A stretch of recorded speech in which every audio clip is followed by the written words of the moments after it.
सारदिन्दु जत्रैकविलसितमसिताङ्गशोभम् वृन्दावने प्रकृतजामुनगङ्गसाङ्गम् राधा मुकुन्द जुगलं तदहं नमामि। यं प्रव्रजन्तमनुपेतयपेतकृत्या द्वैपायनो विरहकातुरया जुहाव पुत्रैति तन्मया तया तर्वो विनेदु स्तं सर्वभूतहृदयं मुनिमानतस्मै जसानुभावमखिल श्रुतिसारमेकं मध्यात्मदीपमतिथिसतां तमोन्धं संसारिणां करुणयः पुराणगुह्यं तं वैशसूनम् उपयामि गुरुमुनीनम् वन्दे मुकुन्दमरविन्ददलायताक्षं कुन्देन्दुशङ्खदशनं शिशुगोपवेशम् इन्द्रादिदेवगणवन्दितपादपीठं वृन्दावनालयमहं वन्दे वसुदेवसूनुं सत्पुण्डरीकनयनं मेघाभ्यां वैदुताम्बरं द्विभुजं मौनमुद्राढ्यं वनमालिनमीश्वरम् अमलकमलकान्ति नीलवस्त्रं सुकेशिं शशधरा समवक्त्रां खञ्जनाक्षमनुज्ञां स्तनजुगागतमुक्ता दामदीप्तिं किशोरीं ब्रजपतिसुताकन्थं राधिकामाश्रयं वन्दे वृन्दावनानन्दं राधिकां परमेश्वरीं गोपिकां परमां शुद्धं लादिनी शक्तिरूपिणी ध्येयं सदा परिभवग्नमभिष्टदोयं तीर्थास्पदं शिवविरिञ्चिनुतं शरण्यं वित्तार्तिहं प्रणतपालभवाब्धिपोतं वन्दे महापुरुषते चरणारविन्दम् कृष्ण तदीयपादपङ्कजपञ्जरान्तम् अद्यैव विशत मे मानसराजहं च प्राणप्रयाणसमये कपवातपित्तो कण्ठावरदनविधौ कुतस्ते भीष्मस्तटा जयद्रथजलो गन्धारनीलतल शल्यग्रहवती कृपेण वहुनी कर्णेन विशाला अश्वत्थमा घोरमकरा दुर्जधनावर्तिनी सोत्तीर्ण खलु रणनदै कैवर्ततः केशव भूतैर्महद्भिर्यैमा पुरा विभो निर्माय शेते यदुमुष्टपुरुष भुङ्क्ते गुणान् षोडश षोडशात्मक सोऽलङ्कृशिष्ट भगवान् भजांसि मे कायेन वाचा मनसेन्द्रियैर्वा बुद्ध्यात्मना वा नसितस्य भावात् करोति यद्यत् सकलं परस्मै नारायणायेति समर्पयित्वा गुरवे गौरचन्द्राय राधिकाय सदालये कृष्णाय कृष्णभक्ताय तद्भक्ताय नमो नमो। তাহলে আজকে শ্রীমদ্ ভাগবতমে 15 অধ্যায় পর্যন্ত হয়েছিল পাণ্ডবরা কৃষ্ণের স্বধাম প্রত্যাবর্তনের খবর অর্জুন থেকে যখন শুনলেন, শোনার পরে তারা চিন্তা করলেন যে ভগবান যেখানে নেই তাহলে আমরা এই জগতে আর থেকে কি করব, আমাদেরও এই জগৎ থেকে চলে যেতে হবে। সেই জন্য পঞ্চপাণ্ডব দ্রৌপদী সহ তারাও ডিসাইডেড করলেন যে পরীক্ষিত তো এখন আমাদের যথেষ্ট উপযুক্ত রাজা হওয়ার জন্য, তার বয়স হয়ে গেছে, তার মধ্যে সামর্থ্য আছে, সুতরাং পরীক্ষিতকে সব দায়িত্ব দিয়ে দাও। দিয়ে তারা আস্তে আস্তে সবাই মহাপ্রস্থানের জন্য তৈরি হয়ে গেলেন। সঙ্গে দ্রৌপদীও ছিল, কারণ কুন্তি দেবীও তো ছিলেন। কুন্তি দেবী শুধু কেবলমাত্র খবর শুনলেন যে কৃষ্ণ স্বধামে ফিরে গেছেন, এই কথা শোনার সঙ্গে সঙ্গেই কুন্তি দেবী তার দেহত্যাগ করে দিয়েছে। বেঁচে থাকলো, থাকার মধ্যে শুধু পঞ্চপাণ্ডব, দ্রৌপদী আর পৌত্র হচ্ছে উত্তরা। উত্তরের কথা যদি বলেন, উত্তরা আছে নিশ্চয়ই। আর উত্তরার পুত্র হচ্ছে পরীক্ষিত। তো পরীক্ষিত এখন পরীক্ষিতের রাজা অভিষেক হয়ে গেছে, রাজ্যে অভিষেক হয়ে গেছে। পরীক্ষিত রীতিমতো সিংহাসনে একচ্ছত্র মালিক হয়ে গেছে। তো পরীক্ষিতের সম্বন্ধে এখানে বলা হচ্ছে যে পরীক্ষিতের বিবাহ হয়ে গেছে। পরীক্ষিতের বিবাহ কার সঙ্গে হয়েছিল? পরীক্ষিতের বিবাহ হয়েছিল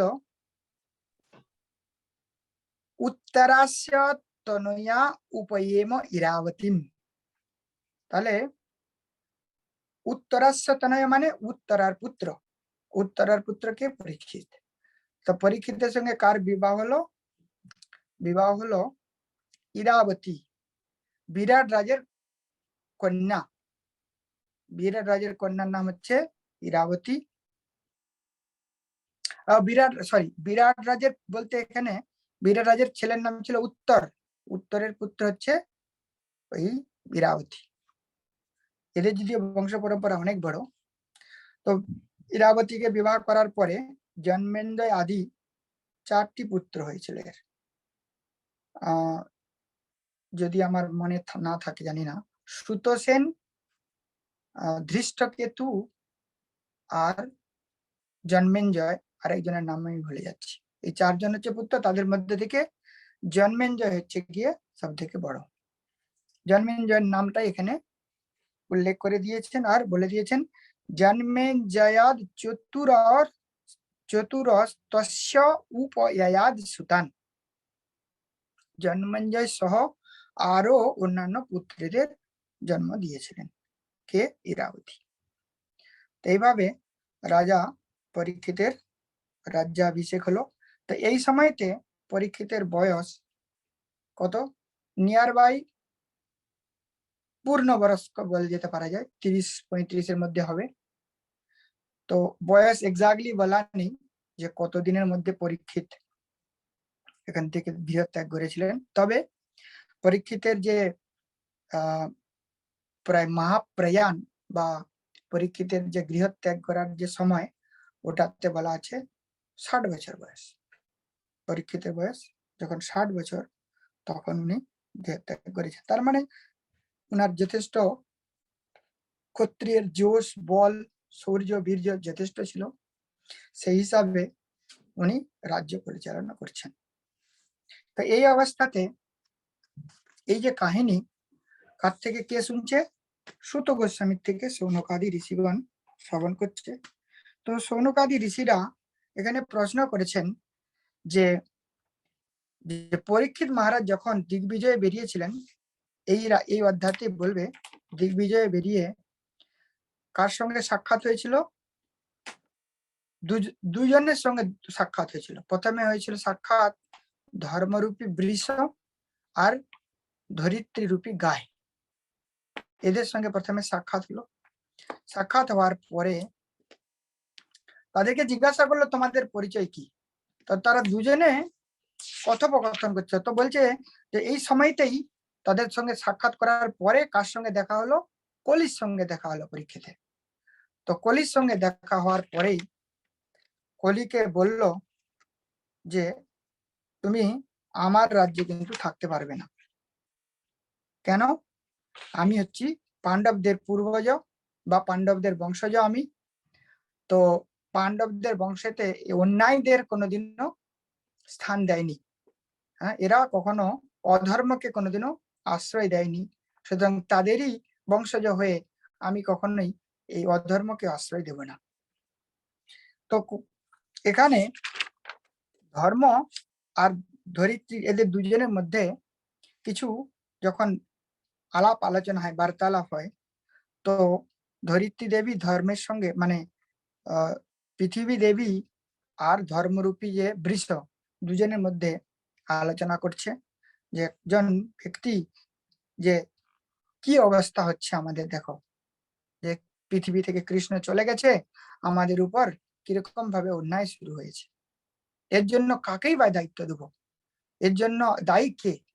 এর জন্য রাজা এর জন্য কি আমরা কলিকে দায়ী করব, না এর জন্য আমরা নিজেদেরকে দায়ী করব? তো ধর্ম আর কলির মধ্যে কিছু সংবাদের কথা এখানে বলা হচ্ছে। ধর্ম বলছেন যে হে কল্যাণী, জিজ্ঞাসা করছে তো তুমি কে? তোমার শরীর ভালো আছে তো? তোমাকে এত ম্লান দেখাচ্ছে কেন? তোমার মুখটি এত শুকনো দেখাচ্ছে কেন? তোমার নিশ্চয়ই কোনো অন্তরে কোনো ব্যথা আছে, কষ্ট আছে। আমার মনে হয় তোমার এই অন্তরের কথা বা দুঃখের বিষয়টা মনে হয় কি ভগবান এই জগৎ থেকে চলে গেছে, সেই জন্য তুমি দুঃখী হচ্ছ। এটাই মনে হয় তোমার দুঃখের কারণ। আর তুমি আমার জন্য যে দুঃখ করছো, কারণ আমার জন্য এই জন্য দুঃখ করছো কি আমার 3টি তো পা কাটা গেছে, মানে একজন আরেকজনের জন্য সহানুভূতি করছে। ধর্ম গায়ের জন্য সহানুভূতি করছে, আর গাই ধর্মের জন্য সহানুভূতি করছে। দুজনেই দুজনের, আসলে দুজনেই তো ধর্মের অংশ। হ্যাঁ, ধর্মরূপী হচ্ছে গিয়ে বৃষ, আর ধরিত্রী হচ্ছে গিয়ে গাভী। তাই তারা দুজনেই কথোপকথন করছে যে এটা আমরা কাকে দোষ দেবো। আমার মনে হয় যে ভগবান এই জগৎ থেকে চলে গেছে বলেই বোধহয় আমাদের এই দুঃখের কারণ হচ্ছে। আর এটাও হতে পারে যে যখন ভগবান এই জগৎ থেকে চলে যায়, ভগবান এই জগৎ থেকে চলে গেলে স্বাভাবিকভাবে অধর্মের প্রকটিত এটা হবে, এটাই স্বাভাবিক। এটা কোনো নতুন কথা নয়, এটা সবসময়কার জন্য। হ্যাঁ, এই জন্য ভগবান ভগবত গীতাতে কি বলেছেন যে আমার প্রাদুর্ভাব কখন ঘটে, কয়েকটা কাজ হলে। পরিত্রাণায় সাধুনাম বিনাশায় চ দুষ্কৃতম धर्म संस्थापनार्थाय संभवामि युगे युगे। परित्राणाय साधूनां यदा यदा हि धर्मस्य ग्लानिर्भवति भारत अभ्युत्थानम अधर्मस्य। অধর্মকে নাশ করবার জন্যই আমি প্রকটিত হই সময় সময়তে। তো এটা তো নতুন কোনো কথা নয় যে ভগবান চলে গেছে এদের অধর্মের প্রভাব হবে, এতে কোনো সন্দেহের কারণ নেই। এটাই হচ্ছে আমার সব থেকে দুঃখের কারণ। আর এই শূদ্ররা কলিযুগেতে রাজত্ব করবে, এটাই স্বাভাবিক। হ্যাঁ, আমরা ভাগবতের বর্ণনা অনুযায়ী যেটা দেখতে পাই যে সত্যযুগ ত্রেতা যুগে ওই সময়তে শূদ্রের প্রভাব কিন্তু ছিল না, ওখানে শূদ্রদের কোন রকমের দাদাগিরি চলতো না। কিন্তু তার উল্টা এই কলিযুগে শূদ্রদের দাদাগিরি হচ্ছে। নিশ্চয়ই কয়েকদিনের মধ্যে কিরকম চলছে ভারতের মধ্যে ব্যাপারটা দেখতেই পাচ্ছেন। সারাদিন ফোন খুললেই শুধু কিরকম কাহিনী হচ্ছে। তার মানে লোকেদের মধ্যে যে শূদ্রের যে ভাব ওটা প্রকটিত হয়েছে। তার মানে বুঝতে হবে এখানে অধর্মের প্রভাবটা বিস্তার করে ফেলছে অলরেডি। তো এটা ধর্ম আর গাভী এরা দুজনে মিলে দুজনের কথা দুঃখের কথা বলছে যে হে দেবী, তুমি রাক্ষস রূপী মানুষদের দ্বারা অরক্ষিত বা আর্ত স্ত্রী লোকেরা গৃহীত হয়ে এই জন্য বোধহয় হয়েছ, সেই জন্য তুমিও শোক করছো। কারণ এখানে রাক্ষস রূপী মানুষ বলতে কলিযুগের মানুষরাই রাক্ষস। हाँ भागवत में पुराने थे शायद, রাক্ষসা কলিমাশ্রিত জায়ন্তে ব্রহ্মযোনিষু। বিশেষ করে ধার্মিক ব্যক্তিতে যারা ব্রাহ্মণ ব্যক্তি তারা রাক্ষস হয়ে জন্মগ্রহণ করবে। তো মানুষরা যারা নিজেরা তথাকথিত সকল ধার্মিক বলে মনে করে আসলে তারা রাক্ষস রূপী অধার্মিক। আর তারা কি করে স্ত্রীলোকদেরকে নিগৃহীত করবে। হ্যাঁ, এটাতে কোনো সন্দেহের কারণ নেই। আর তারা আচারহীন হয়ে যাবে। আর ব্রাহ্মণ কুলে তারা দেব রূপে কি করবে, সরস্বতী আশ্রয় গ্রহণ করেছেন এবং ব্রাহ্মণ কুলে বেদমাতা বিদ্বেষিনী নিপতিদের সেবারত হয়েছে। কি অবস্থা যে বিদ্যা দেবী সরস্বতী আজ ব্রাহ্মণদের কাছে থাকার কথা, তা না হয়ে শূদ্রদের কাছে চলে গেছে। শূদ্রদের শরণাগত হচ্ছে সরস্বতী দেবীকে আজকে, যে সরস্বতী ব্রাহ্মণদের কাছে থাকার দরকার, কিন্তু সময়ের পরিবেশে এটা সম্ভব হয়নি। আর ক্ষত্রিয়রা কি করে, ক্ষত্রিয়রা তো বড় বড় যে রাজা ছিল নষ্ট করে দিয়েছে, তার ফলে কলি স্বাভাবিকভাবেই জায়গাকে আক্রমণ করে ফেলছে। তার এখানকার মানুষরা কলির প্রভাবে কি করে, বিধি নিষেধকে কোনো রকমের চিন্তা না করে কলির কি করে বিধি নিষেধের ঊর্ধ্বে গিয়ে ভোজন পান ব্যাসন স্নান মৈথুন আদি এই সমস্ত অধর্ম করে বেড়াচ্ছে। তাই হে বসুন্ধরা, তাই তুমি হয়তোবা মনে করছো যে ভগবানের কথায় তোমার স্মরণ হয়েছে, কারণ তুমি তোমার গুরুভার, হ্যাঁ, একবার ধরিত্রী দেবী ভগবানের কাছে বলছিলেন যে এই দশম স্কন্ধতে সম্ভবত বলবে ধরিত্রী রূপে ভগবানের শরণাগত হয়েছিলেন। যখন দশম স্কন্ধতে বলা হয়েছে যে ভগবান আবির্ভূত হবেন, এই অবস্থাতে ধরিত্রী গাভী রূপে গিয়ে ব্রহ্মার কাছে গিয়েছিলেন। বলছে এটাই তো স্বাভাবিক, এতে আর কি বলার আছে, যে আমার পক্ষে এই যে আসুরিক ভার, কলিযুগের লোকেদের যে এত অধর্ম, এটা আমার পক্ষে ভার বহন করা অত্যন্ত কঠিন হয়ে যাচ্ছে, কারণ আমি আর এগুলোকে বহন করতে পারছি না। তো এইভাবে দুজনে যখন বলল, তখন পৃথিবী বলল যে হে ধর্ম, মানে একজন আরেকজনের এরা সহানুভূতি দেখাচ্ছে, কার কতটা কষ্ট সেটা দেখাচ্ছে। তো এই দুজনের মধ্যে এখানে ধরণী তখন বলছে যে ধর্ম কোথায় থাকে, সেই ধর্মের স্থান কোথায়, আর কোন গুণের জন্য তাকে ধর্ম বলা যাবে। এখানে 27 থেকে 31 পর্যন্ত 5টা শ্লোকের মধ্যে ধর্মের 39টা লক্ষণের কথা বলা আছে এখানে, যে ধর্মের স্থান কোথায় হয়। সত্যম শৌচম দয়া শান্তির স্তেগ সন্তোষ আর্জবম সমদমস্তপস্যাম্যম তিতিক্ষার উপরতি সুতম জ্ঞানম বৈরাগ্যম ঐশ্বর্যম শৌর্যম তেজম বল স্মৃতি স্বতন্ত্রম কৌশলম শান্তির ধৈর্যম আর্দবম এব চ প্রগল্ভম প্রসয়মশীলম সহ ওজ বলং ভগ গাম্ভীর্য স্থৈর্যমাস্তিকম কীর্তিমানহংকৃতি एते चान्य भगवत यत्र महागुणा प्रार्थ्यामुयन्ति मिच्छद्भिन न बियन्ति स्म किंचित। তাহলে এই যে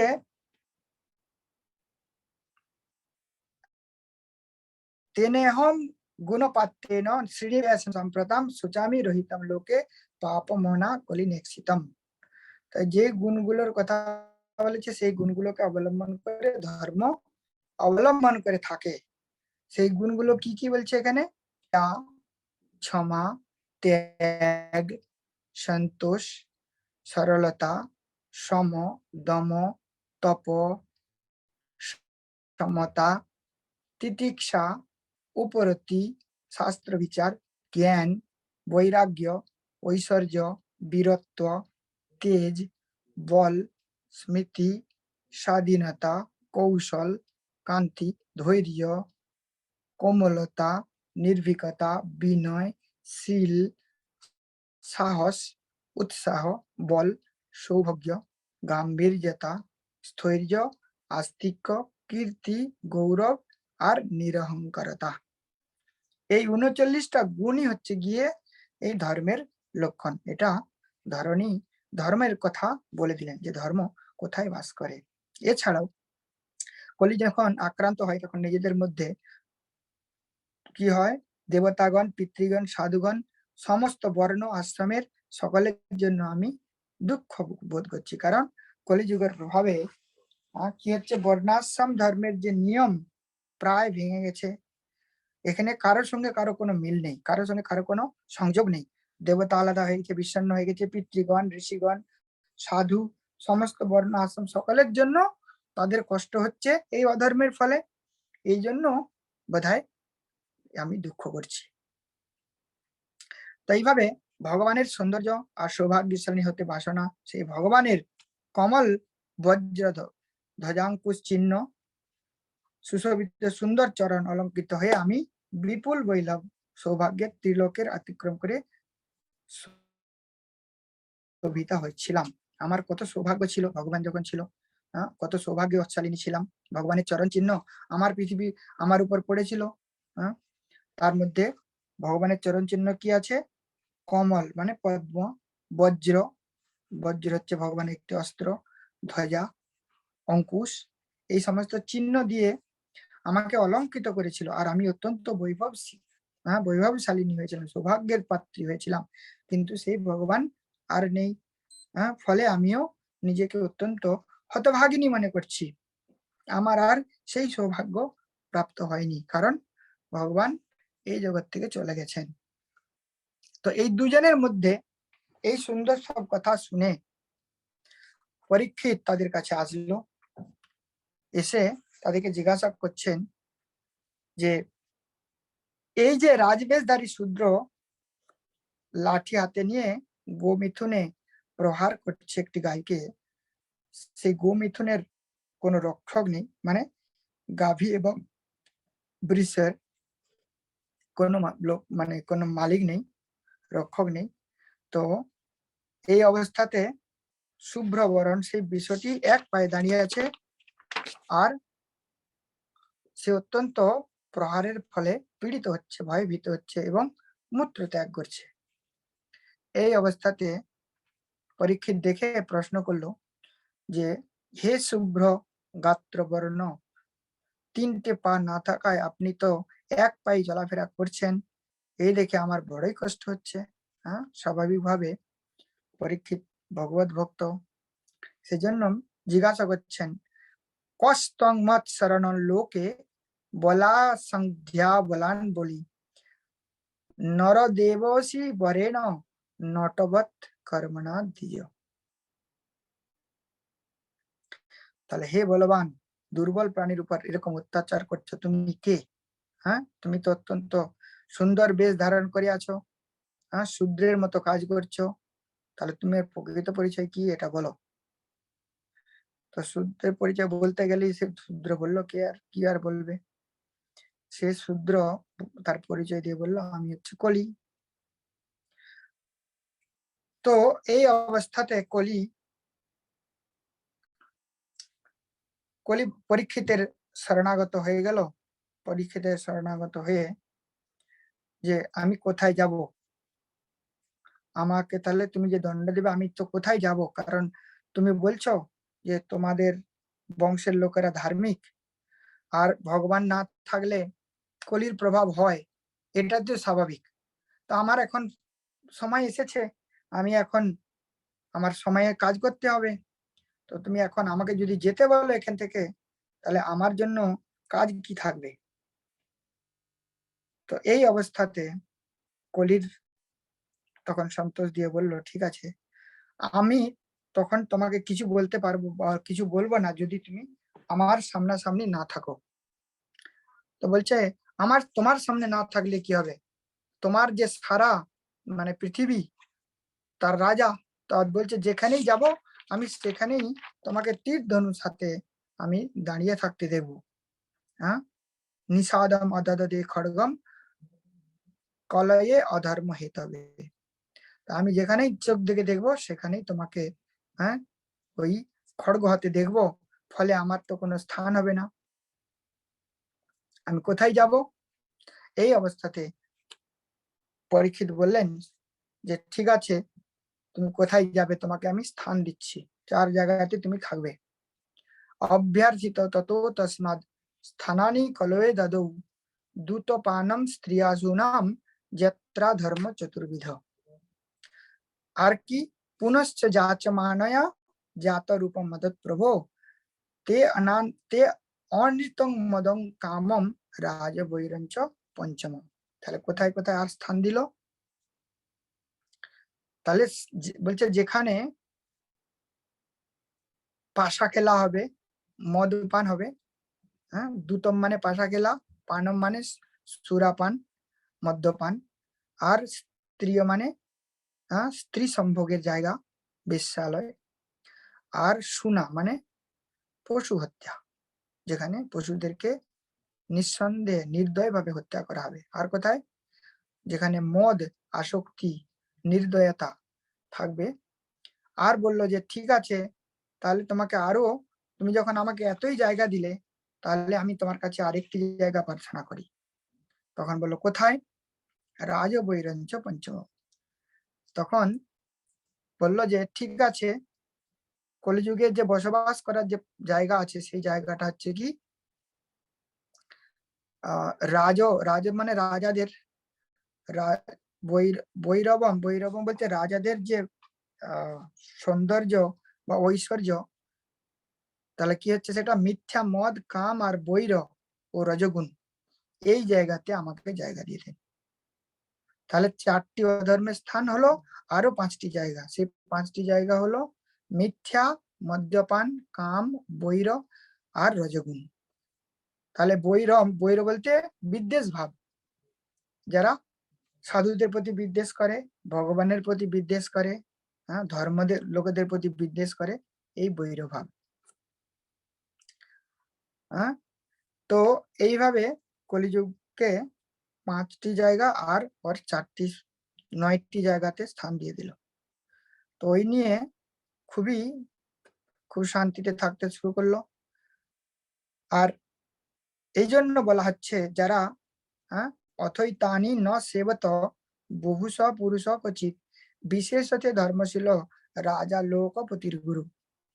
এইভাবে যদি ব্যক্তি কোন রকম সে ধর্মকে অবলম্বন করতে চায়, তার আত্মকল্যাণ করতে চায়, সে কখনোই এই 5টি জিনিসকে স্বীকার করবে না, বা এই 5টি জায়গা বা এই 9টি জায়গা থেকে সে দূরে থাকবে।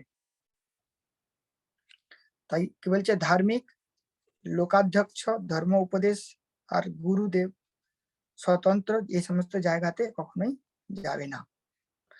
সেই জন্যই কেউ বলতে পারে বা প্রশ্ন হতে পারে যে আপনারা যে 4 নিয়মের কথা বলেন, 4 নিয়মটা কেন এত জরুরি, 4 নিয়মটার কেন এত গুরুত্বপূর্ণ দেওয়া আছে?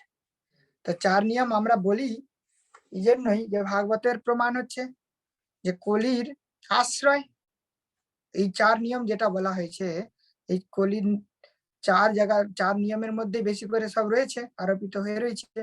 তাই বলছে যারা ধর্মাত্মা ব্যক্তি হবে, যারা ধর্ম উপদেশক হবে, যে আত্মকল্যাণ চাইবে, সে এই জায়গাগুলোতে সে যাবে না, বা সে ওইগুলো থেকে দূরে থাকবে। এরপর বিশ্বরূপে ধর্ম আরো তার 3টি চরণ ছিল, কি তপস্যা, শৌচ আর দয়া, তাকে পুনঃসংযোজন করে দিল। আর ধরিত্রী মাতাকে সে আশ্বাস দিল যে তার পিতামহ যুধিষ্ঠির কর্তৃক সে রাজা হয়েছে, সিংহাসনে বসেছে, সে প্রতিজ্ঞা করছে যে কখনোই কোন রকমের এইরকম গহত্যা বা যেখানে অধর্ম আছে তাদের জন্য সে সবসময় গর্জে উঠবে, আর তাদেরকে সবসময় কি করে প্রহার করবে, যে গাইকে, ব্রাহ্মণকে ইত্যাদিকে অত্যন্ত ভাবে যে অধর্মের আশ্রয় করবে তাদেরকে সে শাস্তি দেবে। তো এইভাবে বলে পরীক্ষিত ওখান থেকে চলে গেলেন। তো 8 অধ্যায়তে রাজা পরীক্ষিত যখন মৃগয়াতে গিয়েছিলেন 16 অধ্যায়তে, যে কিভাবে উনি সাপগ্রস্ত হলেন, আর সিংহীর দ্বারা এখানে সাপ প্রাপ্তের কথা এখানে বলা হয়েছে। তো ভগবান যখন কি বলছে যে বৈ দ্রোণ বিপ্লুষ্ট ন মাতুর উদরে মৃত অনুগ্রহাদ ভগবতা কৃষ্ণ সাদ্ভুত কর্ম, বলছে যে ভগবান অদ্ভুত কর্ম, তার কৃপাতে আমি কি হলাম, অশ্বত্থামার ব্রহ্মাস্ত্রের দ্বারা আমি দগ্ধ হয়ে আমি অলরেডি মৃত হয়ে গেছিলাম, আমার মৃত্যু হয়েছিল, আর ভগবানের অনুগ্রহতেই আমি আবার জীবিত হলাম। অনুগ্রহাদ ভগবতা কৃষ্ণ সাক্ষাৎ অদ্ভুত কর্ম, সেই ভগবানের কৃপাতেই আমার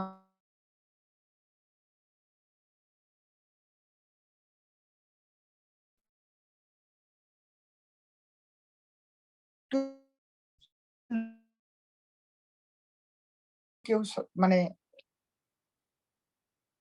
কেউ ভাবি না যে আমার মৃত্যু হয়ে যাক, কিন্তু এটা একটা যেটাকে বলা হয় অনির্বাচনীয় সত্য, এটা হতেই হবে। আমরা যে যাই করি না কেন, যেই যাই বলি না কেন, মৃত্যু আসবেই, মৃত্যু আমাদেরকে স্বীকার করবেই, আমাদেরকে মৃত্যুকে স্বীকার করতেই হবে। তো সেই জন্য পরীক্ষিত মহারাজের এখানে মৃত্যু আসলেও তার কোনো ভয়ের কারণ ছিল না, কেননা সে ভগবান শ্রীকৃষ্ণের চরণে নিজেকে সম্পূর্ণ রূপে সমর্পিত করে দিয়েছিল, ফলস্বরূপ তার কোন রকমের কষ্টের কারণ ছিল না। তো বলছে কিভাবে সে এইরকম করতে সম্ভব হয়েছিল ছোটবেলা থেকে, কারণ সে তো ছোটবেলা থেকেই ভগবানের দর্শন করেছে আর এই বিষয়ে তার সম্যক রূপে ভগবানের কথা এরকম ভাবে অনুরক্ত হওয়ার ফলে, ভগবানের কথা শোনার ফলে ভগবানের প্রতি বা ভগবানের চরণ কমলের প্রতি তার স্বাভাবিকভাবেই চিন্তন হয়েছিল, যেটা প্রথমেই এইতে দ্বিতীয় স্কন্ধতে প্রথমেই বলবেন যে যদি কোনো ব্যক্তি এরকম অবস্থা হয়ে যায়, মানে মরণাসন্ন ব্যক্তি হয়ে যায়, তার কি করা কর্তব্য। আর পরীক্ষিতের কোনো চিন্তার কোনো কারণ ছিল না, এই জন্য সে আগে থেকে সে প্রস্তুত হয়ে রয়েছে যে যদি মৃত্যু তার কাছে আসে তাহলে তার কোনো ভয়ের কারণ নেই। তো এইভাবে পরীক্ষিত একদিন এতে মৃগয়াতে গিয়েছেন। মৃগয়াতে যাওয়ার ফলে অত্যন্ত পিপাসার্ত হয়েছেন। পিপাসার্ত যাওয়ার ফলে সে এক আশ্রমে গিয়ে সিংহি ঋষির আশ্রমে গেলেন। ঋষির নাম হচ্ছে সিংহি। তো সিংহির না, এটা হচ্ছে শ্রমিকের পুত্র হচ্ছে সিংহি। তো সিংহির তখন বাচ্চা ছিল, ব্রাহ্মণ বালক। তো বললো যে আপনি দীর্ঘায়ু হন, আপনার মতো জীবের কাছে আপনি ভগবান কৃষ্ণের অমৃত মানে মুখ্যত কীর্তন শুনেছেন। যজ্ঞ করতে তার দেহ তার শরীরে বিবর্ণ হয়ে গেছে, তবু কর্মের ফলে কোনো সন্দেহ নেই আপনি তো ভগবান কৃষ্ণের পাদপদ্মের মধুর মকরন্দ পান করেছিলেন, আমাদের সেই কথা তৃপ্ত করছেন। তাই ভগবানের ভক্ত কি করে, কিসে তৃপ্ত হয়ে যায়? এখানে একটু খুব ইম্পর্টেন্ট শ্লোক বলছে, তুলয়াম লবেনাপি ন স্বর্গম ন পুনর্ভবম ভগবৎ সঙ্গী সঙ্গস্য মুহূর্তানাম কিম উতাশিস। যে ভগবত ভক্তগণের সঙ্গে যদি এক মুহূর্তের জন্য কারো সৎসঙ্গ হয়ে যায়, সেটাকে স্বর্গ অথবা মোক্ষের সঙ্গে তুলনা করা যায় না। তুলয়াম লবেনাপি ন স্বর্গম না পুনর্ভবম, স্বর্গ এবং মোক্ষের সঙ্গে তুলনা করা যায় না। কোনো ব্যক্তি যদি মনে করে আমার মোক্ষ প্রাপ্তি চাই, তার সঙ্গে তুলনা করা চলে না। এতই মহৎ ভগবত সঙ্গের প্রভাব। তাহলে কোনামতুপেদ রস বিকথঞ্চয়াম মহত্তম ঐকান্ত পরায়ণস্য নান্তম গুণনাম গুণস্য যোগমুর যোগেশ্বরাজে ভব পাদ্ম মুখ্যা। এমন কোন ব্যক্তি আছে যে মহাপুরুষদের এরকম যে জীবন সর্বস্ব শ্রীকৃষ্ণের লীলা কথা পরিযুক্ত হবে না। একই কথা দশম স্কন্ধতে বলছেন যে পরীক্ষিতের যে এই ভগবত কথার প্রতি রতি তা কিরকম হয়েছে। ওখানে দশম স্কন্ধতে বলছেন যে নিবৃত্ত তর্ষই উপগীয়মানা ভবৌ সদা সূত্র মনোবিরামাত কৌত্তম শ্লোক গুণানুবাধাত পুমান বিরেজ্যেত বিনা পশুনাথ। অর্থাৎ পশু ছাড়া এই এত সুন্দর সুযোগ থেকে সে বঞ্চিত হবে না। তো সেই জন্য বলছেন যে এত সুন্দর সুযোগ কেবলমাত্র ভক্তের সঙ্গের ফলেই সেটা প্রাপ্ত হতে পারে।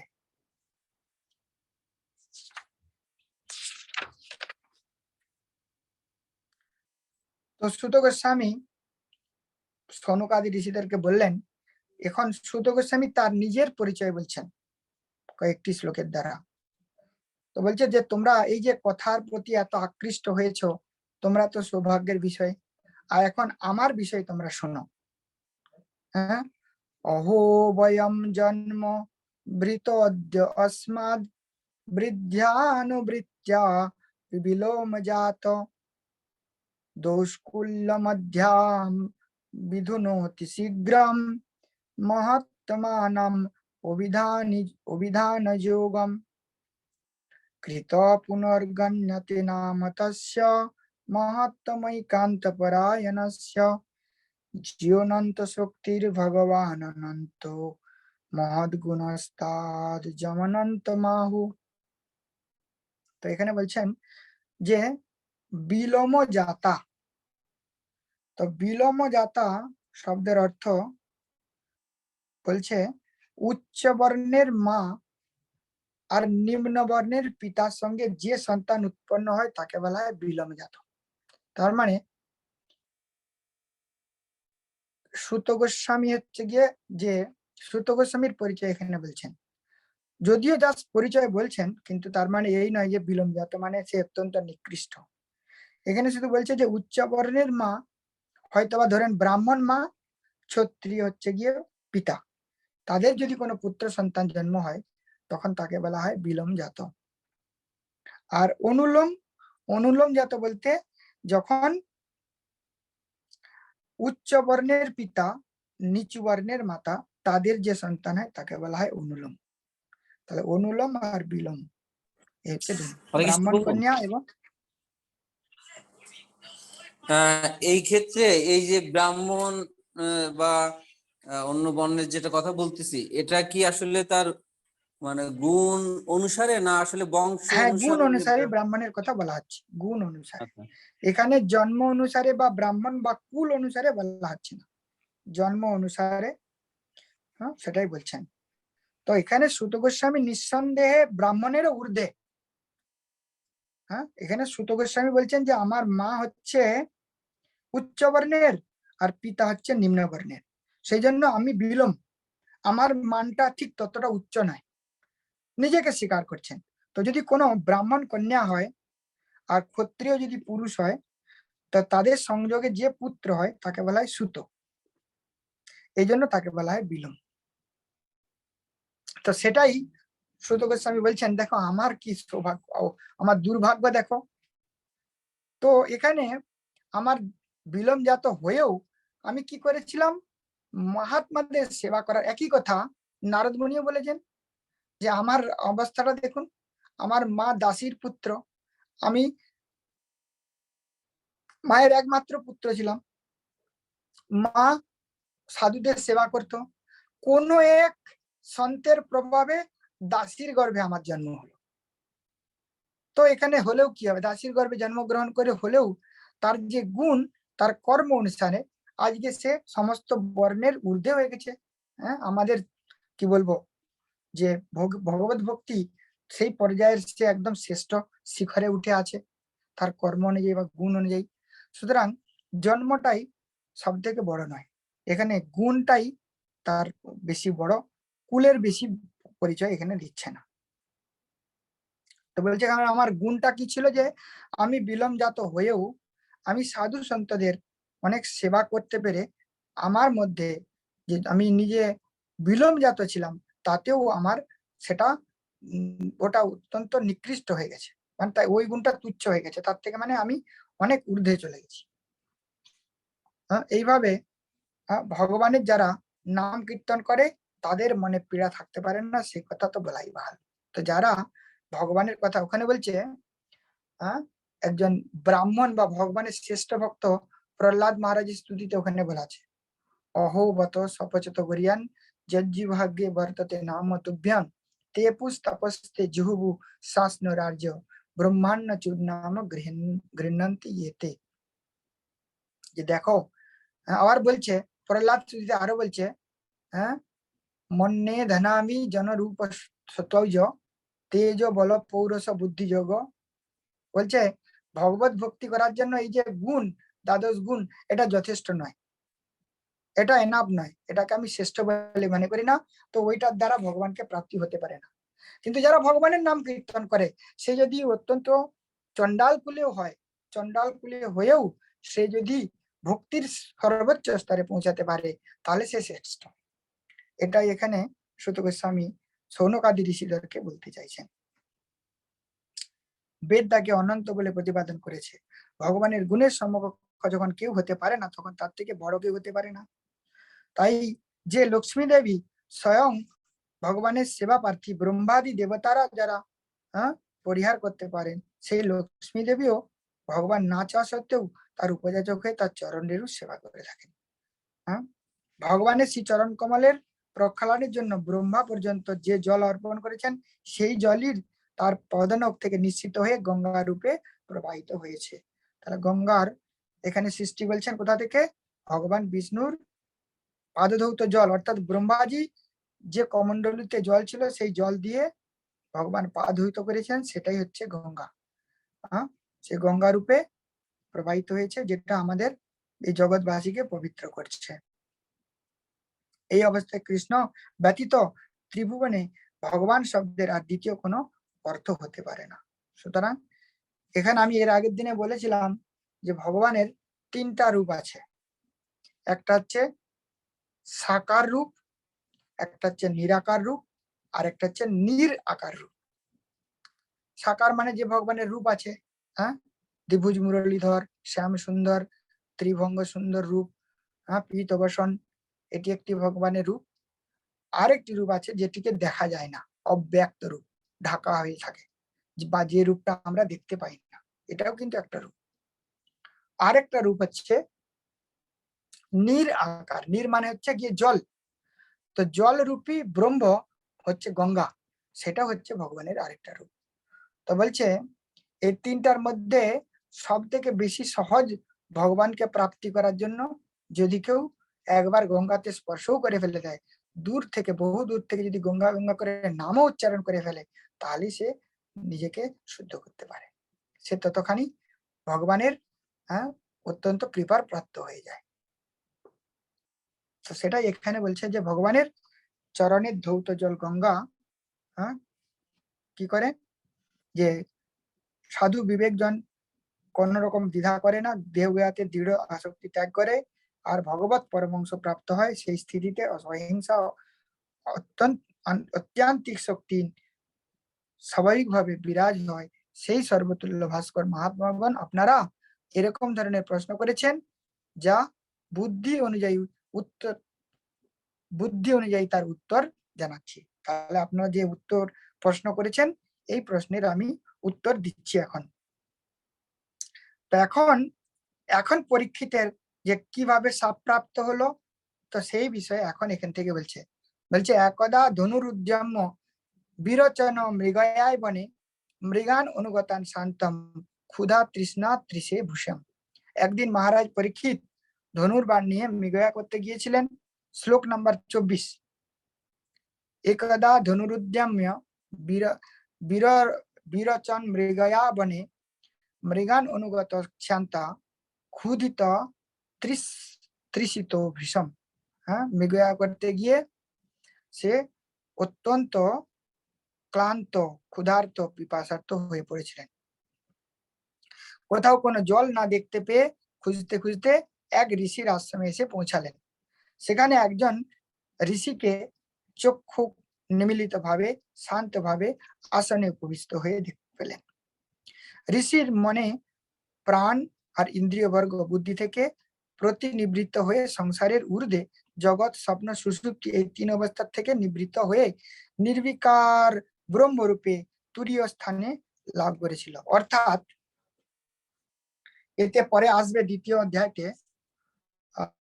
কথা আসবে, যেটাকে বলা হচ্ছে সবিকল্পক সমাধি আর বলা হচ্ছে নির্বিকল্পক সমাধি। তো এখানে শ্রমিক ঋষি যে সমাধিতে ছিল সেটাকে বলা হচ্ছে নির্বিকল্পক সমাধি, যার কোনো টাইম ছিল না। মানে মন প্রাণ সব কি করেছে, তিন যে অবস্থা, স্বপ্ন, জাগ্রত, সুষুপ্তি, তিন অবস্থার ঊর্ধ্বে এমন ভাবে সে ভগবানের লীন হয়ে গেছে, যার ফলে এই জগৎ সম্বন্ধে তার কোনো জ্ঞান ছিল না। আরেক ধরনের যে সমাধি হয়, যেটাকে বলা হয় সবিকল্পক সমাধি, অর্থাৎ যেটাকে কন্ট্রোলের মধ্যে করা যেতে পারে কম সময়ের জন্য, 1 ঘন্টা 2 ঘন্টা বা 5 ঘন্টা এরকম, যেটা নিয়ম অনুযায়ী করা যেতে পারে, এটাকে বলা হয় সবিকল্পক সমাধি। কিন্তু এখানে শ্রমিক ঋষির যে সমাধি ছিল সেটাকে বলা হচ্ছে নির্বিকল্পক সমাধি। তো এই নির্বিকল্প বা যেটাকে ব্রহ্মরূপে বা যেটাকে তুরীয় স্থানে অবস্থান বলা যেতে পারে। তুরীয় স্থান, তুরীয় স্থান বলতে তুরীয় স্থান বলতে জীবের যে ব্রহ্মের সঙ্গে মার্জ হয়ে যাওয়ার আগের অবস্থা, ব্রহ্মের সঙ্গে মার্জ হয়ে যাওয়ার আগের অবস্থাকে বলা হয় তুরীয় স্থান। তো এইরকম অবস্থায় ছিল কে, শ্রমিক ঋষি। আর পিপাসার্ত হয়ে পরীক্ষিত মহারাজ তাকে জল প্রার্থনা করলো, কিন্তু তার এই জগৎ সম্বন্ধে কোনো ধারণা না থাকার ফলে পরীক্ষিত মহারাজের আওয়াজ তার কানে যায়নি বা সে শুনতে পায়নি।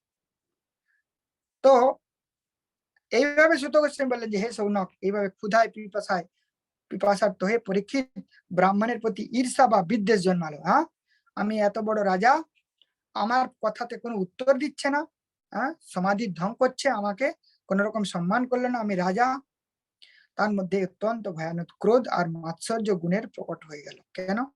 যেহেতু রাজবৈরঞ্চ পঞ্চম, তার মধ্যে ওই অধর্মের একটা অংশ ছিল রাজবৈরঞ্চ পঞ্চম, হ্যাঁ, স্বর্ণ, যার ফলস্বরূপ তার মধ্যে ভ্রম সৃষ্টি হয়ে গেল বা তার মধ্যে কিছু মাৎসর্য ভাব দেখা গেল, বিদ্বেষ ভাব জন্মালো। তাই ফলস্বরূপ সে কি করলো, আশ্রম থেকে বেরিয়ে আসার সময় ক্রোধ বশত ধনুকের অগ্রভাগ দিয়ে একটি মৃত সর্পকে পড়ে থাকতে দেখে সেটি ঋষির গলায় ঝুলিয়ে দিয়ে, হ্যাঁ, নিজের প্রসাদে ফিরে আসলেন। আর ভাবলেন যে ঋষি কি সত্যি ইন্দ্রিয় নিরোধ হয়ে গিয়েছিল, অথবা এই কথা এখানে এসে আমি তো এইভাবে অবজ্ঞা করে আসলাম আর সমাধির সে ভান করে বসে আছে, আমি সেটা দেখতে চাই। সে অ্যাকচুয়ালি ইচ্ছা তার ছিল না যে সাপ তার গলায় জড়িয়ে দেওয়া। এর সত্যি সত্যি কি সে নির্বিকল্প সমাধিতে আছে? নির্বিকল্প সমাধিতে থাকলে যদি জীবিত সাপও থাকতো তাতে তার কিছু যায় আসতো না, কারণ দেহ প্রাণ মন বুদ্ধির ঊর্ধ্বে সে অবস্থান করছিল কে, শ্রমিক ঋষি। তো এটা বুঝতে চাইলো যে সত্যি সত্যি কে সমাধি করছে না সমাধির ভান করছে। হ্যাঁ, যেমন আমরা ঘুমানোর ভান করি না অনেক সময়, বাচ্চারা বিশেষ করে মা ডাকলে বাবা ডাকলে শুয়ে শুয়ে চোখ বুজে আছে, মনে হচ্ছে যেন ঘুমাচ্ছে, ঘুমানোর ভান। তো পরীক্ষিত সেটা চিন্তা করলো, এ সত্যি সত্যি এ সমাধির ভান করছে নাকি সত্যি সত্যি সমাধি করছে, এটা বুঝতে চাইলো।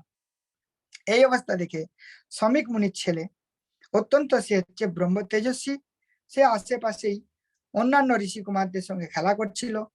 যখন সে শুনতে পেল যে রাজা তার পিতা সঙ্গে এরকম দুর্ব্যবহার করেছে আর তার বাবার গলায় একটি মৃত সর্প জড়িয়ে চলে গেছে, এটা দেখে সে অত্যন্ত রেগে গেল। কে? তার পুত্র সিংহী। সে তখন গালাগালি দিতে শুরু করে দিল যে যে ব্যক্তি উচ্ছিষ্টভোজী কাকের মতো হৃষ্টপুষ্ট হয়ে কিরকম অন্যায় করেছে দেখো, ব্রাহ্মণদের দাসেও দরজার প্রহারত কুকুরের মতো নিজেদের প্রভুকেই তারা তিরস্কার চলে গেছে। তার মানে বলতে চাইছে যে সমাজের সব থেকে উচ্চ শিখরে কে? ব্রাহ্মণ। ক্ষত্রিয় হচ্ছে ব্রাহ্মণদের নিচে, তার মানে রাজা যা কিছু সম্পদ লাভ করছে ব্রাহ্মণদেরই উচ্ছিষ্ট। তো সেই জন্যই বলছে যে ব্রাহ্মণদের দাস হয়েও, হ্যাঁ, কুকুরের মতো তার উচিত ছিল তাদের পাহারা দেয়া, তা না করে সে প্রভুকেই তিরস্কার করে চলে গেল, ব্রাহ্মণকে সে তিরস্কার করে চলে গেল, এরকম তার ক্ষত্রিয়ের সাহস। তখন বলল, ইতি উক্তা রুষাত্রাক্ষকো ব্যাসয়া ঋষি বালক কৌশিকস্যপস্পৃশ্য ব্যাঘ্রবজ্রম বিসর্জয় ইতি লঙ্ঘিত মর্যাদাম তক্ষক সপ্তমী হনি। কেউ বলতে পারে যে পরীক্ষিতকে যে সাপ দিয়েছিল ওটা কিরকম, এখানে উল্লেখ করে দিল ইতি লঙ্ঘিত মর্যাদা। এই ব্রাহ্মণদের জন্য এরকম মর্যাদা লঙ্ঘনের দোষ করার ফলে সে কি করবে, তক্ষক সপ্তে হানি, 7 দিনের মধ্যে তাকে কি তক্ষ্ম মানে সাপ তাকে দংশন করবে। দংশতি স্ম কুলাঙ্গার চোদিতে ম তদ্রুহম। হ্যাঁ, তো এইভাবে সে কি করলো, বালক ঋষি কুমার তাকে সাপ দিয়ে দিল যে যে এই কাজটা করেছে, কোনো নাম করেনি যদিও, তো বললো যে কাজটা করেছে তার 7 দিনের মধ্যে তার সর্পদংশনে মৃত্যু হবে। কুলাঙ্গার পরীক্ষিত আমার পিতাকে অপমান করে মর্যাদা লঙ্ঘন দোষ করেছে, সুতরাং আজ থেকে 7 দিনের মধ্যে সর্পদংশন করবে, তার মৃত্যু হবে। এরপরে বালকের নিজের আশ্রমে প্রবেশ করে পিতার গলায় সর্প দেখে অত্যন্ত কাতর হয়ে উচ্চস্বরে কান্না করতে শুরু করলো। সেটা কেবল সে শুনেছে, আশ্রমের ভিতরে ঢুকেনি। আর ভিতরেই ঢুকে দেখলো যে সত্যি সত্যি তো বাবার গলায় সাপ আছে, কে জড়িয়ে দিয়ে গেছে। তাই এই অবস্থায় বালকের কান্না শুনে শ্রমিকের সমাধি ভগ্ন হয়ে গেল, তিনি ধীরে ধীরে চক্ষু খুললেন আর দেখলেন যে তার গলায় একটি মৃত সর্প ঝুলছে। তো সেই সাপটিকে তিনি সঙ্গে সঙ্গে ছুঁড়ে ফেলে দিলেন আর জিজ্ঞাসা করলেন, হে বৎস, তুমি কাঁদছো কেন? কেউ কি তোমার প্রতি কোনো ক্ষতি করেছে বা অন্যায় করেছে? আর তার পিতার এই প্রশ্নের উত্তরে ঋষি বালক তার সমস্ত বৃত্তান্ত খুলে বলল যে আমার কান্নার কারণ হচ্ছে কি, তুমি তো নৃত্য বন্ধ করে সমাধিতে ছিলে, কোন এক রাজা এসেছিল, সে রাজা সর্প গলায় জড়িয়ে দিয়ে চলে গেছে আর আমি তাকে ক্রোধবশত সাপ দিয়ে দিয়েছি। তো এই কথা শুনে, রাজার প্রতি অভিশাপের কথা শুনে শ্রমিক পুত্রটির কর্মটিকে সেটা সমর্থন করলেন না। হ্যাঁ, অনেক সময় বাচ্চাদের মধ্যে যখন ঝগড়া হয়, বাচ্চাকে জিজ্ঞাসা করলে বাবা মা যখন, যদি সত্যিকারের বাবা মা বা সৎ বা তাকে যদি সংশোধন করতে চায়, বাবা কখনোই ছেলের কথাকে সমর্থন করবে না। কিন্তু বর্তমান সমাজে আমরা দেখি যে বালকের কথাটাকে লোকের বাবা মা সমর্থন করে দেয়, আর যার ফলস্বরূপ সামান্য একটু ব্যাপার নিয়ে যেটা কত কিছু না হতে থাকে। এটা হয় কিনা সমাজে? তো এটাই হচ্ছে কলির প্রভাব। এটা বুঝতে হবে যে সামান্য বিষয়ে এটাকে কেন্দ্র করে এর থেকে কার, তার থেকে কার, তার থেকে কার কানে গেল, যে বিরাট আকার ধারণ করে বাস মারামারি শুরু, কাটাকাটি, ঘর জ্বালা ডালো, এরকম কত কিছু সব অশান্তি শুরু হয়ে যায় সামান্য কথা। সেই জন্য শুরুতেই এই কাজেতে শ্রমিক ঋষি তার পুত্রের এই কাজের জন্য মোটেই সমর্থন করেনি। বললো যে, আরে তুমি মূর্খ বালক, হ্যাঁ, তুমি মহাপাপ করেছ। হ্যাঁ, রাজা নিরপরাধ, সে কোনো অন্যায় করেনি। কারণ সে ছিল জল পাবার জন্য সে চেয়েছিল, কিন্তু আমি ধ্যানে ছিলাম, ফলে আমি উত্তর দিইনি, এটা তার রাজা উচিত হয়েছে। হ্যাঁ, তাই তুমি তাকে সামান্য এই লঘু দণ্ড দিয়ে দিয়েছ। হ্যাঁ, নির্ভীর নরদেব আখ্যাম শত অর্হসি বিপক্ক বুদ্ধি ভদ্রান্য অকুত ভয়ম প্রজা। বলছে তুমি জানো যে এই রাজার আছে বলেই আজ আমরা ঠিক ভাবে আমরা জঙ্গলে সাধারণ ভোজন করতে পারছি। রাজা আছে বলেই আজকে আমাদের পৃথিবীতে এত কিছু সমস্ত ডাকাত চোরদের বৃদ্ধি থেকে আমরা রক্ষা পাচ্ছি। তাহলে তুমি সেই রাজাকে কি করলে? অলক্ষ্যমানে নরদেব নামনি রথাঙ্গ পানে বয়মঙ্গ লোকা তদা হি চৌর প্রচুরো বিনক্ষা তমক্ষমানো বিরুথং বৎখনাথ। যে রাজার নিবন হলো অজাচক দস্যুরকে কি করে তুরস্কর থেকে অবলীলাক্রমে সে পাপ করবে, তার সঙ্গে তার সম্বন্ধ থাকা সত্ত্বেও সে দায়ী হবে। কারণ রাজা না থাকলে লুঠরাজ মানে যারা ডাকাত তাদের সংখ্যা বৃদ্ধি পাবে, নিজেদের মধ্যে হানাহানি করবে, কটু কথা বলবে, হ্যাঁ, গবাদি পশু নর ধন সম্পত্তিকে অপহরণ করবে। তো বা সোজা কথায় যে চারটা ধর্মের যে স্থান তাকে বিঘ্ন করবে, এটাই তো স্বাভাবিক। তো রাজা আজ আছে বলেই এগুলোর থেকে আমরা ভালো করে জীবনযাপন করছি। তো তুমি এটা অত্যন্ত খারাপ কাজ করেছো। সম্রাট পরীক্ষিত তখন যশস্বী ধর্মরক্ষক আর অশ্বমেধ যজ্ঞ করেছেন তিনি। তা তিনি কখনো এরকম অন্যায় বা এরকম তার প্রতি কাজ করাটা তোমার অত্যন্ত ভুল হয়েছে। সে হচ্ছে ভক্ত চূড়ামণি। হ্যাঁ, কুপি নাম ইব বর্ণ শঙ্কর ধর্মপাল নরপতি শতু সম্রাট বৃহৎসভা। আচ্ছা, এখানে দেখুন, সম্রাট বৃহৎসভা পরীক্ষিতার আরেকটি নাম বৃহৎসভা, মানে যে অনেক সব সময়ের জন্য কন্টিনিউ শ্রবণ করে তাকে বলা হচ্ছে বৃহৎসভা, অর্থাৎ পরীক্ষিত বৃহৎসভা। তো সাক্ষাৎ মহাভাগবত রাজর্ষি এরকম তার গুণ থাকা সত্ত্বেও তুমি এরকম কাজ করেছো, তাই পুত্রের অপরাধের জন্য তিনি ভগবানের কাছে প্রার্থনা করছেন, হে ভগবান, আমার ছেলে নিঃসন্দেহে অত্যন্ত নিন্দিত কর্ম করেছে। হ্যাঁ, ওর কর্মের জন্য আমার যাতে কোনো পাপ না হয় সেজন্য আমি আপনার কাছে ক্ষমা চাইছি, আর আমার নির্বোধ বালককে তুমি ক্ষমা করে দাও। এই বলে এদিকে ঋষি নিজেকে অত্যন্ত আপ্তকাম বলে রাজার প্রতি সম্মান করেনি, সেজন্য সে অনুশোচনা করছে। আর অন্যদিকে রাজা পরীক্ষিত কি করছে, বাড়িতে ফিরে এসেছেন, বাড়িতে ফিরে এসে তিনিও আবার অনুশোচনা করছেন, আফসোস করছেন। পরীক্ষিত কিরকম আফসোস করছেন, পরীক্ষিত জিজ্ঞাসা। মহাপতিস্তত মহাপতিস্তথ তৎকর্ম গরহ্যাৎ विचिन्तयात्मान कृतं सुदुर्मना अहो मया नीच मनार्जवत् कृतं निरागसी ब्राह्मणी गूढ़ तेजसी। যে দেখো আজকের আমার কি অবস্থা। পরীক্ষিত পরম ভক্ত ছিল বলেই আজকে সে বাড়িতে ফিরে এসে নিজের যে অনুশোচনা কতখানি সে গভীরভাবে চিন্তা করছে যে আজকে আমার কি অবস্থাটা হয়েছে। দেখো আমি কৃতদেব হেল নয়া, যে দেবতা সমান মুনিকে অপরাধ করে আমি চলে আসলাম, এর জন্য নিশ্চয়ই আমার মধ্যে কোনো বিরাট বিপদ নেমে আসবে। আমার কৃত অপরাধের প্রায়শ্চিত্তের জন্য এটা হওয়া উচিত, যার ফলে ভবিষ্যতে এরকম আরো যেন কেউ রাজা পরবর্তী টাইমে দুষ্কর্ম করার সাহস না পায়।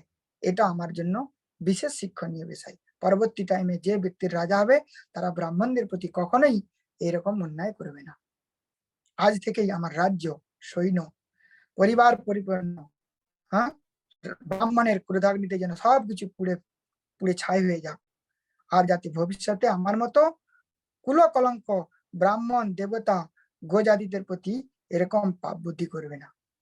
অদ্বৈব রাজ্যম বলমৃদ্ধ কোশম প্রকোপিত ব্রহ্মকুলা নলে নমে দহত্য ভদ্রস্য পুনর মে অভূত পাপিয়সির দ্বিজ দেব গভ্য। দ্বিজ মানে ব্রাহ্মণ, দেব মানে দেবতা, আর গভ্য মানে গাভী। এই তিনজনের প্রতি যেন কোন রকম পাপ বুদ্ধি না করে, এরকম চিন্তা করে তিনি শুনলেন। তো এই অবস্থাতে ঋষি পুত্রের এই অপরাধের জন্য একজন শ্রমিক ঋষির শিষ্য ছিল, তার নাম হচ্ছে বিশ্বনাথ চক্রবর্তী পাদের টিকাতে উল্লেখ করেছেন যে নাম হচ্ছে, আমার নামটা এক্ষুনি মনে আসছে না,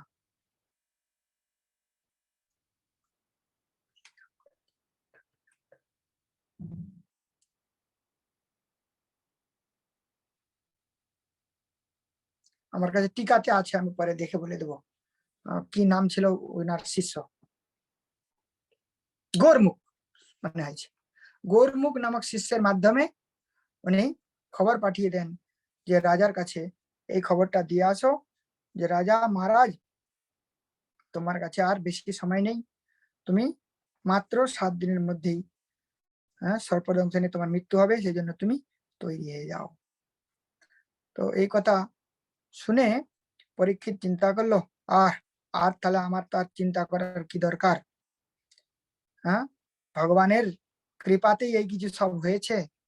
আর আমার সৌভাগ্যের কথা আজ কি দেখো, অত্রির বশিষ্ঠ চবন শরদ্বান অরিষ্ট নেমি ভিগুরঙ্গিরশ্চ পরাশর গাদি সুত রাম উতত্র ইন্দ্র প্রমদ ইদ্ম বাহু মেধাতিথির দেবল অরিষ্ট সেন ভরদ্বাজ গৌতম পিপল্লাদ মৈত্রেয় ঔর্ব কবশ কুম্ভজনি দ্বৈপায়ন ভগবান নারদশ্চ অন্যে চ দেবর্ষি ব্রহ্মর্ষি বর্জা রাজর্ষি বর্জা অরুণোদয়শ্চ যে নানা ঋষয়ের প্রবরান সমেতা নব্যস্ব রাজা শিরসা ভবন্দে। রাজা পরীক্ষিত এদেরকে সকলকেই মাথা নষ্ট করে প্রণাম করে তাদের পাদপদ্ম বন্দনা করলেন। তারা কে কে?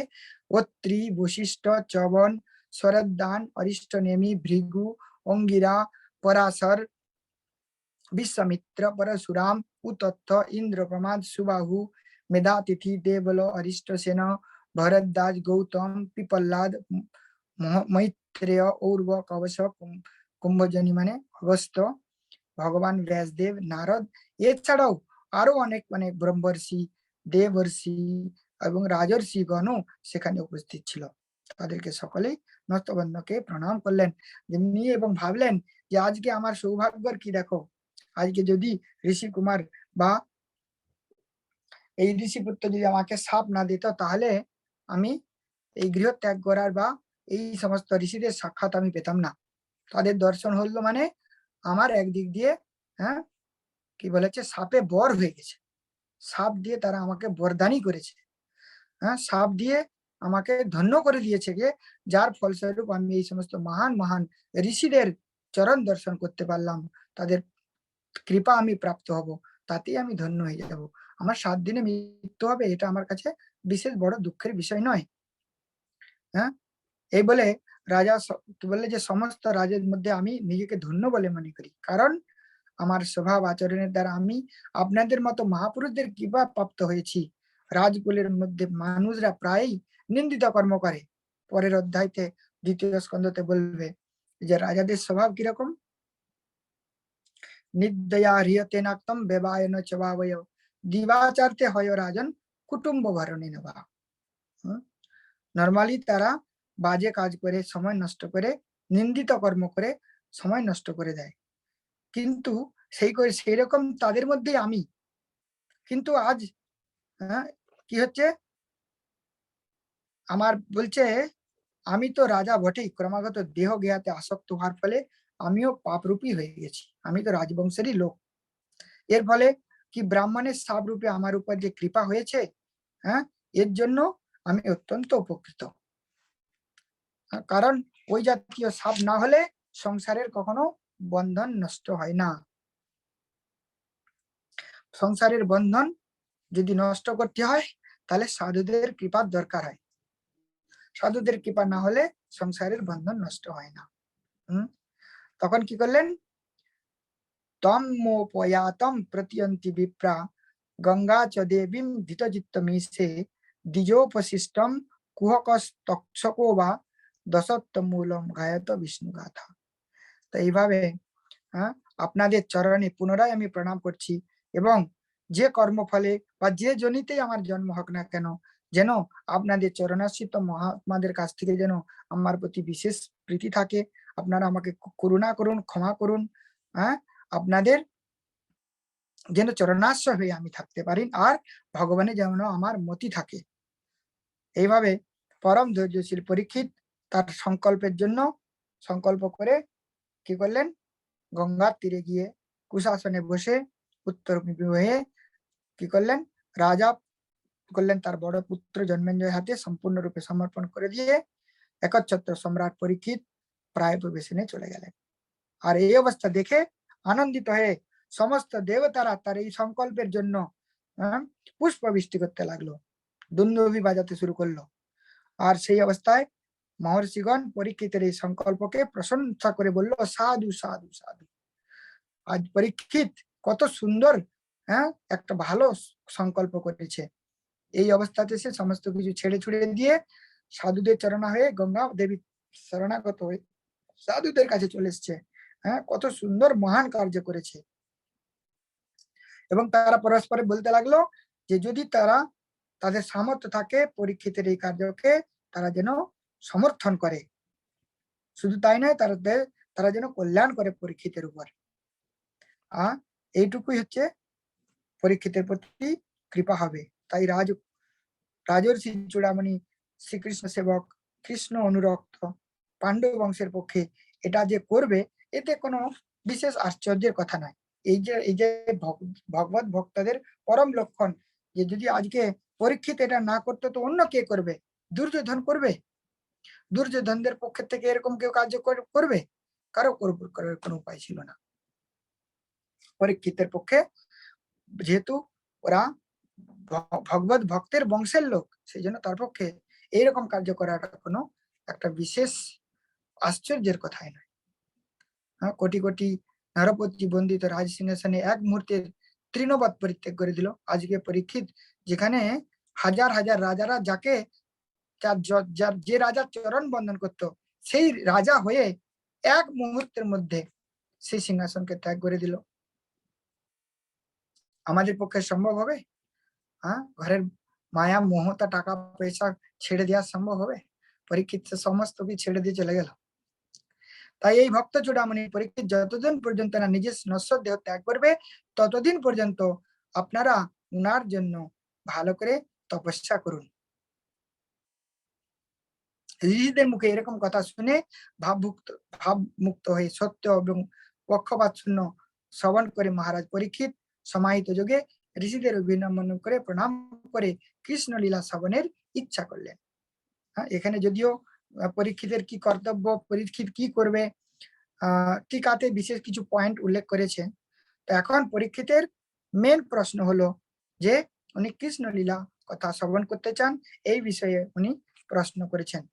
ততস্থ বা পৃচ্ছামিমম বিপিচ্ছে বিশ্রব্য বিপ্পা ইতি কৃত্যতোয়ম সর্বাত্মনা ম্রিয়মাণশ্চ কৃত্যম শুদ্ধং বা তত্রা ঋষতাভিষুক্তা। তাই হে দ্বিজগণ, বিশ্বাস করুন আমি আমার ইতি কর্তব্য সম্বন্ধে, আমার কর্তব্য সম্বন্ধে, আমার জ্ঞাতব্য বিষয় সম্বন্ধে আমি প্রশ্ন করছি। আপনারা সকলেই জানেন যে যে আমার পক্ষে কি করা উচিত, আসন্ন মৃত্যু পথ ব্যক্তি পক্ষে কায়মান করণীয়, নির্দোষ কি কর্তব্য, কি করতে পারে। তত্রা ভগবান ব্যাসপুত্র যদিচ্ছয়া গা মটমানপেক্ষ অলঙ্গ অলক্ষলিঙ্গ নিজ লাভ তুষ্টা ততশ্চ বালৈর অবধূত বেশ। এই সময়ে বিনা উদ্দেশ্যে পৃথিবীতে ভ্রমণকারী ব্যাস নন্দন সুখদেব মহারাজ সেখানে উপস্থিত হলেন। আর তিনি বর্ণাশ্রমের চিহ্ন, বাহ্য চিহ্ন, আত্ম উপলব্ধিতে পরিপুষ্ট, বস্ত্রাদি বেশ শূন্য, দিগম্বর, অবধূত বেশ, ধূলি ধূসরিত দেহ, করতাল আদিতে বালকগণ তার পিছনে পিছনে যাচ্ছিল। যেমন অনেক সময় কোনো নূতন লোক গ্রামে গেলে বাচ্চারা তার পিছনে পিছনে দৌড়ায়, এই বা পরীক্ষিত কি বলে সুখদেব গোস্বামী তো ওইরকমই ছিল, বালক। এই অবস্থাতে কি করলো, সভ্রুবনম কম্ব সুজাত কণ্ঠম, তার সুন্দর এই কি বলে সুখদেব গোস্বামীর কিরকম ছিল, বাহু আকৃত বিশিষ্ট, তার বাহু, পা, উরু, স্কন্ধ, কপল, দেহ সুকোমল, সুন্দর দেহ, মনোরম আয়তলোচন, উন্নত নাসিকা, সমশীলন কর্ণদয়, সুচারু ভ্রুযুগল, শোভামণ্ডিত শঙ্খের মতো কণ্ঠদেশ। তারপরে আরো এই অবস্থাতে যখন বালকরা তার সঙ্গে আসছিল, যখন ওই আসরের মধ্যে যখন সুখদেব গোস্বামী প্রবেশ করলেন, কিরকম, শ্যামম সদা পিচ্চ বয় অঙ্গলক্ষা স্ত্রীণাং মনোজ্ঞম রুচিরস্মিতেন উত্থিতাস্তে মুনয় সভাসভ্য স্তলক্ষা অপি গুড়বর্চস। তো স্ত্রীলোকদের আকর্ষণকারী অঙ্গ ছটাতে যিনি মণ্ডিত ছিলেন, প্রসন্নচেতা ছিলেন, তাদের অসাধারণ লক্ষণের দ্বারা মুনিগণ তাকে চিনতে পারলেন, আর সকলেই তাদের নিজের আসন ছেড়ে দাঁড়িয়ে পড়লেন। কাকে? এই সুখদেব গোস্বামীকে দেখে সকলেই মিলে সম্বোধন করে, সকলেই ব্যাস তাদের আসন ছেড়ে দিয়ে দাঁড়িয়ে পড়ে তাকে সম্মান জানালো। এই সুখদেব গোস্বামী আসরের মধ্যে প্রবেশ করে গেলে সকলে মিলে নতমস্তকে তাকে সকলে প্রণাম করলেন।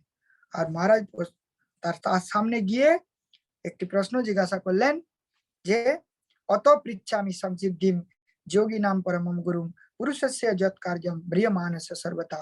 হে রাজা, হে সুখদেব গোস্বামী, আপনার কাছে আমি একটি প্রশ্ন করতে চাই, যে আমি জিজ্ঞাসা করতে চাই যে আসন্ন মৃত্যু ব্যক্তি তার কি করা কর্তব্য। যৎ সত্যব্যম অথো জপ্যম যৎ কর্তব্যম নিভৃপো স্মর্তব্য ভজনীয়মা যদ্বা বুড়ি।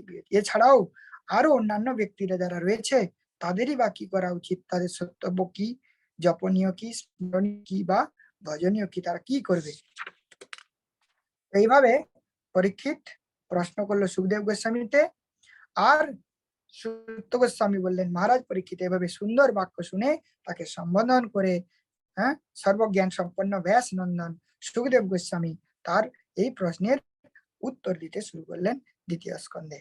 ইতি শ্রীমদ্ ভাগবতী মহাপুরাণে বৈয়াসকম অষ্টাদশ সহস্রাणां परमहंसं संहितायां प्रथम स्कंदे सुख আগমন নামক 19 অধ্যায় 19 অধ্যায় প্রথম স্কন্ধের সমাপ্ত হলো। পরীক্ষিতের প্রশ্নের পরিপ্রেক্ষিতেই দ্বিতীয় স্কন্ধ শুরুবাত হবে। তো আজকে তাহলে এই পর্যন্ত থাকলো। আরো কিছু প্রশ্ন বলা, কিছু কিছু আলোচনা করা আছে?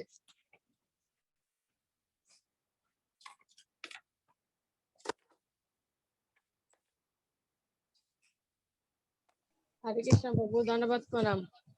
প্রভু পরীক্ষিত মহারাজ যখন উনি মানে আসলেন ওনার বাবা মার ব্যাসদেবের ওখান থেকে, তিনি ওখানে বলেছিলেন একটা যে মানে প্রবচনের শোনা যে যুবতী নারীদের সাথে স্নান করেন, সেখানে ব্যাসদেবকে দেখে তারা বস্ত্র ধারণ করে, কিন্তু পরীক্ষিত মহারাজকে দেখে বস্ত্র ধারণ করে না।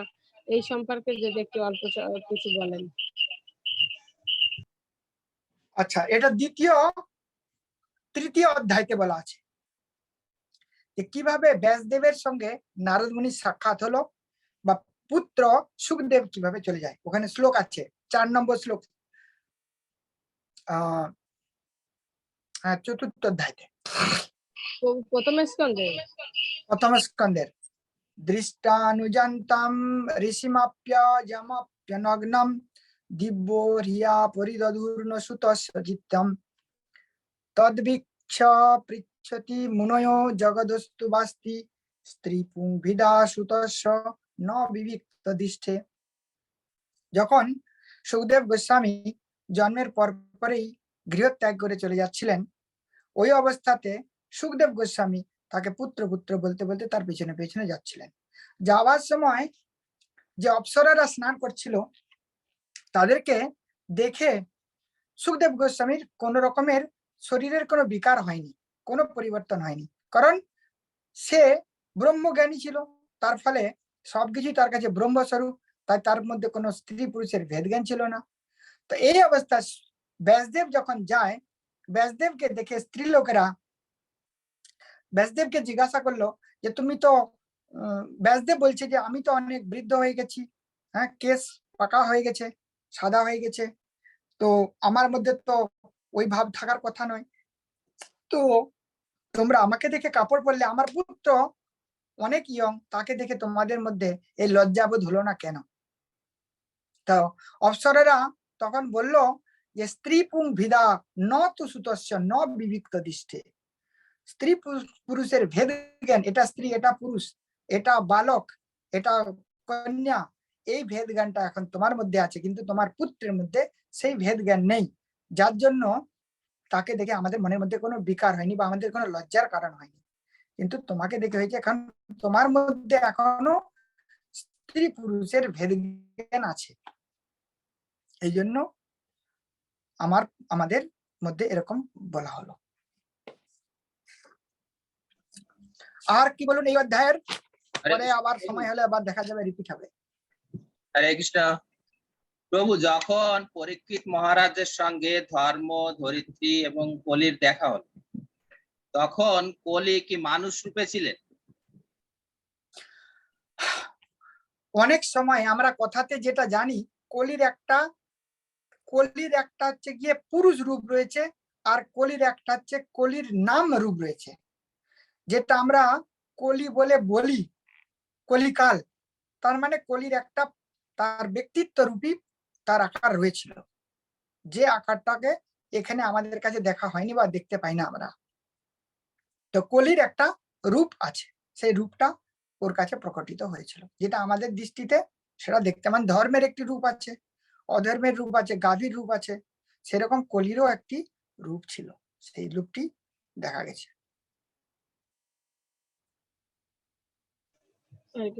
প্রভু, এই যে পূর্ব ভাগবতমের প্রথম স্কন্ধে কি, হ্যাঁ, প্রথম স্কন্ধে কি পুরো ভাগবতমের সবকিছু আছে? প্রথম স্কন্ধটাকে ভাগবতমে বলা হচ্ছে অধিকারী, দ্বিতীয় স্কন্ধকে বলা হচ্ছে সাধন বা ভক্তি, তৃতীয় স্কন্ধকে বলা হচ্ছে সৃষ্টি, চতুর্থকে বলা হচ্ছে বিস্তৃত সৃষ্টি, পঞ্চম স্কন্ধকে বলা হচ্ছে স্থানম, ষষ্ঠ স্কন্ধকে বলা হচ্ছে পোষণম, সপ্তম স্কন্ধকে বলা হচ্ছে উতয়, অষ্টম স্কন্ধকে বলা হচ্ছে মন্বন্তর, 9 স্কন্ধকে বলা হচ্ছে ঈশানু কথা, 10ম স্কন্ধকে বলা হচ্ছে আশ্রয়, 11 স্কন্ধকে বলা হচ্ছে মুক্তি, 12 স্কন্ধকে বলা হচ্ছে নিরোধ। তাহলে প্রথমে অধিকারী হতে হবে।